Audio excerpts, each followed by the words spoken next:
Hi guys, welcome to my YouTube channel. My name is Marian Okonkwo. If this is your first time on my channel, thanks for stopping by and make sure to subscribe. If this is not your first time, thanks for coming back. I really appreciate you. By this time, if you haven't still subscribed to my channel, I don't know what you're waiting for.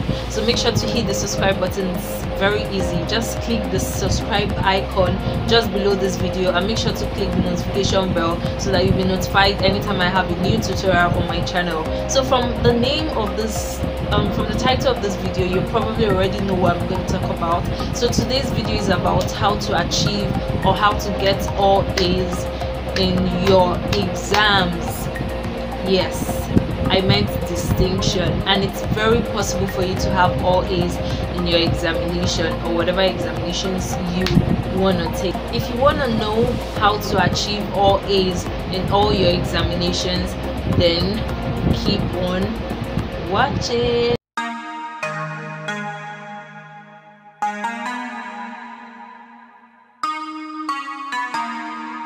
Welcome back. That was my intro, you know, the regular stuff. So today I'm basically just going to be taking you guys through all the things you need to do for you to be able to achieve all A's in your examination. I'm actually talking out of experience, so whatever I'm telling you guys now are definitely things that have helped me while I was still in school and are still helping me till date. So if you can put or inhabit some of these traits or habits that I'm going to list out to you, you definitely would achieve all A's. So the first thing you want to do is to be very prayerful. I have like a list, so in case you see me looking down, I'm looking at like all the things that I've written down. First and foremost, you need to be very prayerful. I believe in prayers, so there's basically nothing God cannot do. So it's very important for you to put him in everything you do. Before you do anything, always pray. Now the second thing is for you to set goals. While I was in school, anytime I resumed for a semester, because I schooled at Reed University, so whenever I resumed for a semester, I usually would write out all the courses that I'm going to be taking for that semester, and I would grade myself. That was like setting goals to me. So I would say A, and then maybe B. B would be the least. I always aimed for the highest. So if you want to succeed, always aim for the highest. So if you don't achieve the highest, you will still fall within the highest, within like high and, you know, medium, rather than aiming for medium and then doing like woefully bad. So you want to set your goals before every semester, before every classes, or basically before this session begins. Write out all the courses that you need on a sheet of paper and then grade yourself. Say, oh, by the end of the semester I want to have A, by the end of the semester I want to have B. Even for difficult courses that I didn't like, I usually would put B when ideally I would have had like C, but I usually would just put B, and sometimes I surprise myself I still have A in those courses. So set goals, they are very important.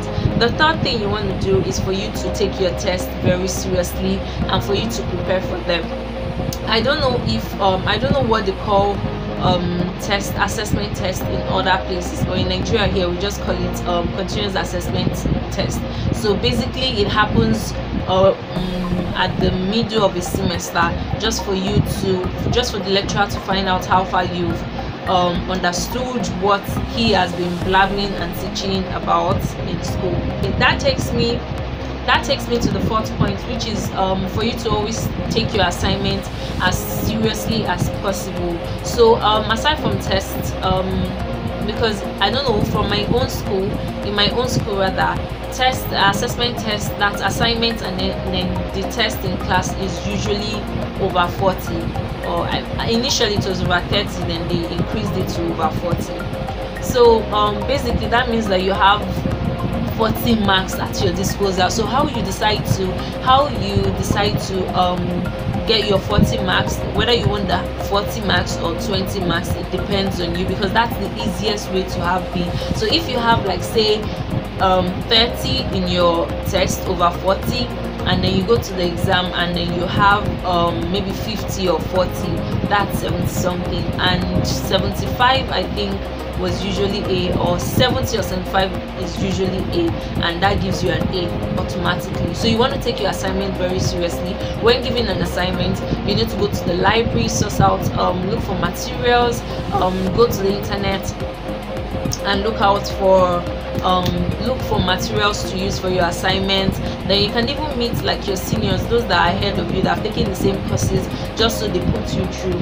And if you don't understand anything, please feel free to always go and meet your lecturers. They are at your disposal. Even the minions of all lecturers, when they see that you're making an effort to learn, they would actually teach you. So there was a particular lecturer I would go and meet, like he would never answer me, but when I kept on going and going, I was always in his face, he finally gave up and attended to me. So you need to be very persistent and consistent.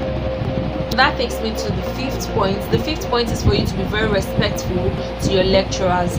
A lecturer would not want to give after school hours assistance to somebody who is rude. I don't know, I'm just speaking about Nigeria, like my school specifically. They won't want to waste their time if they know, oh, this person is not serious. When the person comes to class, he's probably always talking or pressing his phone or not even listening. So most lecturers don't want to waste their time. So you should be very respectful. When you see your lecturers, you greet them and ask them about their family and all that stuff. So when you need assistance from them in terms of further explanation about a subject that they taught in class, they would be willing to give you that, to give you such assistance with all gladness. And then the sixth point is for you to always be prepared for your examination. Preparing for examination, I see a lot of people that they prepare for examination like the day before the exam. That's wrong. Personally, I prepare for my examinations 1 month. Literally, the minute I resume, I always read after each lecture, so everything is usually fresh in my head. So once I hear exams are usually, because after being in the school for like 4 years, you usually know 1 month or what period the exams will come up. So prior to that period, I would have read like everything, and what I do is another thing that can help you is jotting. So for almost all my semesters, I have like jotters like this. So I usually would summarize my whole notes. I would summarize all my whole notes. I'll read my notes. I'll go to the library, source out for materials that relate to what I'm reading or the subject I'm reading on, and then go to the internet and also source out for materials. When I've read like everything, I would then summarize like everything in my notebook, in my jotter. So I cherish those jotters. I still have like many of them in my book bag. There's a bag where I put like all my books. There are some cases that your lecturers might not exactly, they might make a mistake with the dates or something. So there was a particular lecture that they said, I'm not sure, but say the Guardian newspaper was produced or established in 19 something, maybe say the lecturer said 1957, and you went to the internet, you saw according to Akinfeleye it was established in 1967. Then you checked the notebook, a textbook, and you saw it was established in 1950. When I'm summarizing that in my book, I would say according to Mr. Isiri, who might be the lecturer for that course, I would say according to Mr. Isiri, the Guardian newspaper was established in 1960. So according to Akinfeleye, from maybe University of Lagos, the Guardian newspaper was established so. And I also found out that according to so it was also established by this. Then when the lecturer is reading this your answer to the question, if you had done your work well, he would know that you had actually kept like an extra effort, that you went about reading material. So don't just depend on one material only. Source out for other materials and summarize them, and then prepare like 2 weeks at least. Don't prepare the day before the exam. You need to always go an extra mile. If you're doing if they give you an assignment in class to maybe produce to present on a topic, say diabetes, and everybody else, like you already know that everybody's just going to do like normal boring normal boring presentation, you know, too many text and all that stuff, I would usually go and do like a video.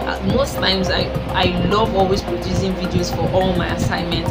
It shows that I actually put like effort in the assignment. So I would do videos, I would, you know, record, edit myself, rearrange the presentations, add music, add transitions and all that stuff. And when people are seeing the presentation in class, they will know, oh, even your classmates, your classmates would know that you had actually kept, like, you've put in effort into what you would do it. I'm sure this would help you through your first semester and give you all A's in your examination. I look forward to hearing like from you. I mean, all these points worked for me. It worked like fantastically well, that at the end of the day, I'm gonna leave like a screenshot of my results. I had distinction, and I also finished with the first class from Mass University. I studied mass communication. So if these are basic stuff, these are like the rule of life in quotes. Do you get? So if you do this, you definitely get something. It might not be up to what I've done, but definitely a reasonable change in your academic journey. So if you have any questions or any struggles you're having, please feel free to leave a comment in the comment section, and I'll be sure to respond to you as soon as possible. It might be academic related, it might be makeup related, you know, everything. I'll be pleased to and respond to your questions. So I hope you like this video. If you did, please thumbs up and subscribe to my channel. If you like this video, that shows that you actually like content like this, and I'll be working towards building or developing more content like this for you guys. So make sure to subscribe to my channel before you leave, and of course share with your friends. You can follow me on all my social media handles. I love hearing from you guys, and it's so sweet when you guys send me like sweet comments on some of my social media handles, and you know, I look forward to hearing from you guys. With that said, have a blessed day, have a wonderful academic journey, and I wish you all A's. Bye. Yeah.